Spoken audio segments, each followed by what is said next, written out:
जय जगन्नाथ शुभ सकाळ मोर आउ एक नुआ अध्याय को आपण मानकु ढेर सारा स्वागत। एबे तो सकाळ हो सारानी तो सकाळ उठु उठु मो फास्ट एबे तो सकाळ हो सारा तो सबुदिन मु सकाळ उठु उठु फास्ट मो हाथर पापुली को चाहि कराग्रे बसंती लक्ष्मी एई मंत्र को कहि सारिबा परे मुह आडे हाथ को बुले आ मु उठिबार पाखापाखि तो 5 मिनिट पर मो पुओ भी उठी जाए सी मते देखि सारा पर कौन शिखला के जानी सी गोटे बड़ मुंडी आड़ी मारदेला तापर मो आपो टिके गेल हो जाइथिलु आ एबे सकाळु सकाळु शीत भी जोर रे हेलानी तो सेति पई पुओ को तार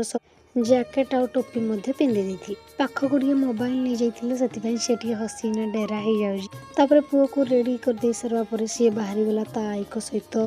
बाहर को आ पुओ तो मोर अति गुलादिया सकाळु सकाळु से बेराडी न बुलिले ता मन जमा भी शांति नाही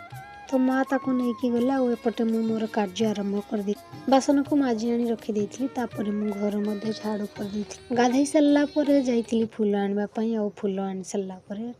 आरंभ कर देथिली ठाकुरंक पूजा सत कथा हला दिनर आरंभ तो ठाकुरंक पूजा रु ही हुए माने मन रे जहा भी दुख कष्ट थाए ठाकुरंक पूजा कला परे से सब जिंस किछिटा दूरे जाए आ एडा हला मो निज अनुभूति तापर मु लेट न करी आरंभ कर देथिली रोसई आ गत काली थिला मांडिया घुरा आ आज मु कर देथिली गरमा गरम कोबी भजा तो मु खाइबा आरंभ कर देथि आ पुओ को आ मो पुतुरा को मध्ये टिके खुएई देथि मांडिया घुरा तो देह पाई बहुत भल रहिली पुणी देखाबा गोटे नुआ मिनी ब्लॉग रे टाटा।